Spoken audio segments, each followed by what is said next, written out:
बात करेंगे हिंदुस्तान ने पाकिस्तान की जो कूटनीतिक कुटाई शुरू कर दी है उसकी। आज इस कूटनीतिक कुटाई के चलते पाकिस्तान में हड़कंप मच गया है। भारत ने कल पाकिस्तान के खिलाफ एक डिप्लोमेटिक स्ट्राइक करते हुए 5 बड़े फैसले लिए हैं। इन 5 बड़े फैसलों से पाकिस्तान में इस वक्त भारी बौखलाहट है। भारत ने साफ कह दिया है कि पाकिस्तानियों भारत छोड़ो, सभी वीजा रद्द होंगे। पाकिस्तान के राजनयिक भी भारत छोड़ो, अटारी बॉर्डर भी बंद हो। लेकिन इसी के साथ सबसे बड़ा फैसला जल संधि रोकने का। अब इसके बाद वो पाकिस्तान जो दाने दाने के लिए पहले ही मोहताज था, अब बूंद बूंद के लिए प्यासा भी हो जाएगा। इंडस वाटर ट्रीटी यानी सिंधु जल संधि पाकिस्तान की लाइफलाइन है और पाकिस्तान में बिजली, पाकिस्तान में पानी इसी से मिलता है। भारत ने पानी रोका तो यह सबसे बड़ी तबाही मचा देगा और भारत ने पानी रोक दिया है। जी हां, इस पानी रोकने के ऐलान के बाद से ही पाकिस्तान में बैठकों पर बैठकें हो रही हैं। लेकिन पाकिस्तान जानता है कि भारत इसी पर नहीं रुकेगा। आज प्रधानमंत्री नरेंद्र मोदी ने स्पष्ट संदेश देते हुए बता दिया कि दुनिया के आखिरी छोर तक गर्दन पकड़कर उन आतंकियों को वापस लाएंगे जिन्होंने भारत पर हमला किया।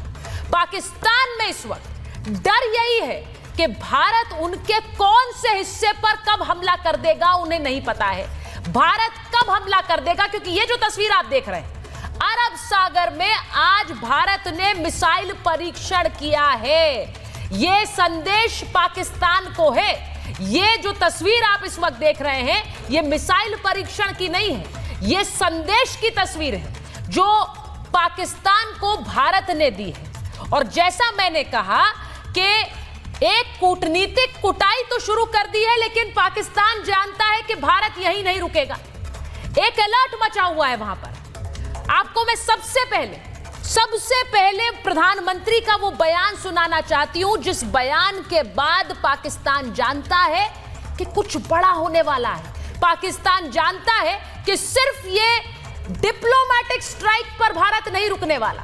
जरा सुनिए आज नरेंद्र मोदी ने देश की जनता से क्या कहा। और मैं ये भी आपको बताऊं कि आज बिहार में प्रधानमंत्री नरेंद्र मोदी ने एक संदेश अंग्रेजी में भी दिया है और उसका सीधा मतलब यह कि अंग्रेजी में दिया संदेश दुनिया के देशों के लिए है कि पाकिस्तान से भारत बदला लेगा। जरा सुनिए देश के प्रधान सेवक ने क्या कहा।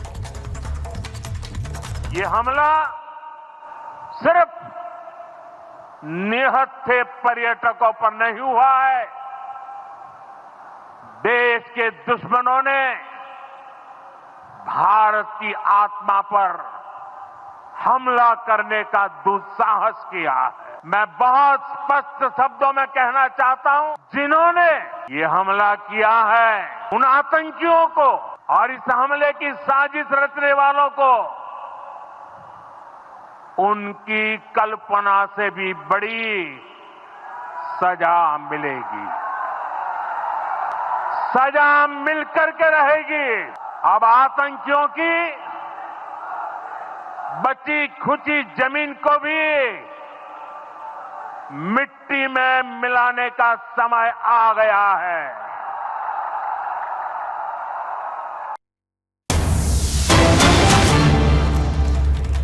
और इस वक्त की मैं बड़ी खबर आपको बता दूं, प्रधानमंत्री को आपने सुना, पहलगाम हमले के बाद एक्शन में पीएम मोदी ने सर्वदलीय बैठक बुलाई है।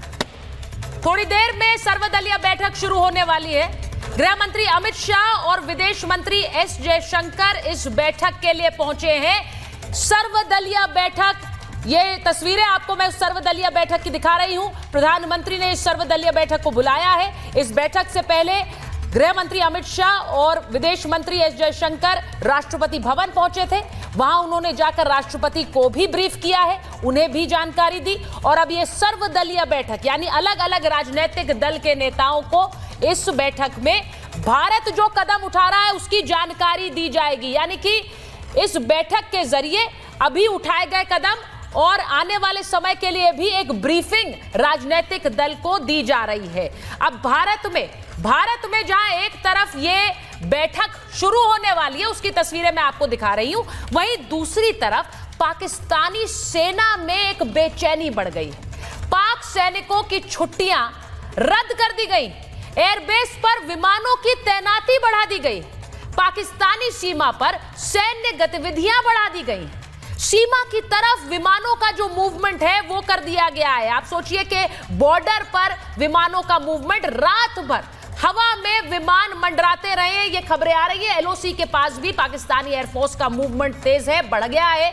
ये फ्लाइट मूवमेंट, सेना की छुट्टियां रद्द होना, ये सब दिखाता है कि पाकिस्तान में कैसे इस वक्त हड़कंप मचा हुआ है। जो मैं आपको बता रही हूं, पाकिस्तान में हड़कंप मचे होने की ये तस्वीर। इसी सब के बीच जो एक और बड़ी खबर आ रही है मेरे पास, मैं वो भी आपको बताऊं कि पाकिस्तान ने इस सब के बीच एक गीदड़ भभकी भी दी।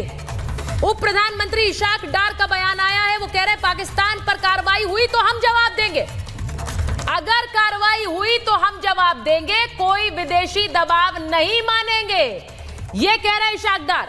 तो उप प्रधानमंत्री का ये बयान है, वो कह रहे हैं कि अगर किसी तरह की कोई कार्रवाई हुई तो हम जवाब देंगे। ये इसलिए कह रहे हैं क्योंकि पाकिस्तान ने अभी तक ये नहीं माना कि उसने हमला किया। वो बार बार आरोप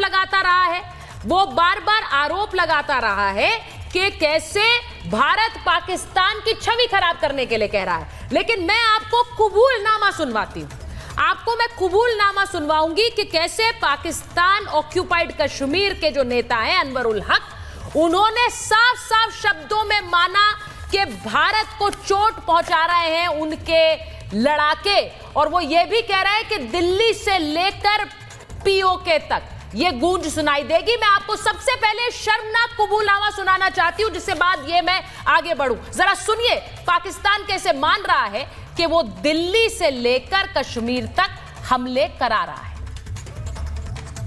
दो टोक अंदाज में कहना चाहता हूं, चाहे इसकी कीमत खून से देनी पड़े। तुम बलूचिस्तान में पाकिस्तानियों के खून से होली खेलोगे, इसकी कीमत तुम्हें दिल्ली से लेकर मकबूजा कश्मीर के अंदर तक अदा करनी पड़ेगी। एब्सोल्युटली करेक्ट, बिल्कुल। और जो हिस्सा इसमें कश्मीरी मुजाहिदीन का है, इंशाअल्लाह ताला वो पहले भी अदा करते रहे और आप पूरी कुव्वत और पूरी जुर्रत से अदा करेंगे। तुमसे जो होता है कर लो। मेरे साथ जो मेहमान जुड़ रहे हैं मैं उनका परिचय आपसे कराऊंगी। मैं इस वक्त ये भी बताऊं कि वहां एक सर्वदलीय बैठक चल रही है। मैं पहले बीजेपी के राष्ट्रीय प्रवक्ता के शर्मा जी के पास जाऊंगी। एम्बेसडर दीपक वोरा हमारे साथ जुड़ रहे हैं, मेजर जनरल संजय मेस्टन हमारे साथ जुड़ रहे हैं, कर्नल शैलेंद्र सिंह हमारे साथ जुड़ रहे हैं। बहुत बहुत स्वागत है आप सभी का। मेरे पाकिस्तान के मेहमान भी जुड़ने वाले हैं, मैं उनके पास भी जाऊंगी। आरजू काजमी वरिष्ठ पत्रकार हैं, हैदर हयात खान डिफेंस एक्सपर्ट हैं।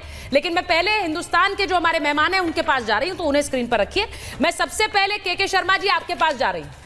प्रधानमंत्री नरेंद्र मोदी आज बिहार में थे और उन्होंने आज जो बात कही कि धरती के आखिरी छोर तक जाएंगे और इस हमला करने वालों को ढूंढ कर लाएंगे और ऐसी सजा देंगे कि दुनिया देखेगी। लेकिन बड़ी बात यह कि आज उन्होंने बिहार में अंग्रेजी में भी अपनी बात रखी। अब लोग सोच रहे हैं कि अंग्रेजी का भाषण के मायने क्या थे। बहुत से लोगों का यह मानना है कि क्या दुनिया के देशों को प्रधानमंत्री एक संदेश दे रहे थे। के शर्मा जी। देखिए, सर्वप्रथम तो मैं सुचेता जी, जिन परिवारों में ये दुख आया है और जो आतंकी हमले में जिनका निधन हुआ है, मैं उनके परिवारजनों के प्रति अपने ओर से और अपनी पार्टी की ओर से पूरी तरह से संवेदना व्यक्त करता हूं और ईश्वर से प्रार्थना करता हूं कि उनको इस दुखद जो समय है इसमें सहन शक्ति प्रदान करें। दूसरी बात आपने माननीय प्रधानमंत्री जी की कही। निश्चित तौर से माननीय प्रधानमंत्री जी ने आज 140 करोड़ भारतीयों की जो भावना है, जिस तरह से आहत हुए हैं और जो दुख है और जो आक्रोश है, उसको अपने शब्दों में बयां किया है। आपने एक शब्द कहा निश्चित तौर से कि उन्होंने अंग्रेज़ी में भी कहा, उन्होंने स्पष्ट रूप से कहा है, आई से टू होल वर्ल्ड, मैं पूरे विश्व को बता देना चाहता हूँ कि पाकिस्तान ने नाम तो नहीं लिया, लेकिन ये कहा कि जिन आतंकियों ने इस घटना को अंजाम दिया है और इसके पीछे जो ज़मीन है और जो इनको मदद देती रही है और जहाँ ये पनपते हैं, हम किसी को नहीं छोड़ेंगे।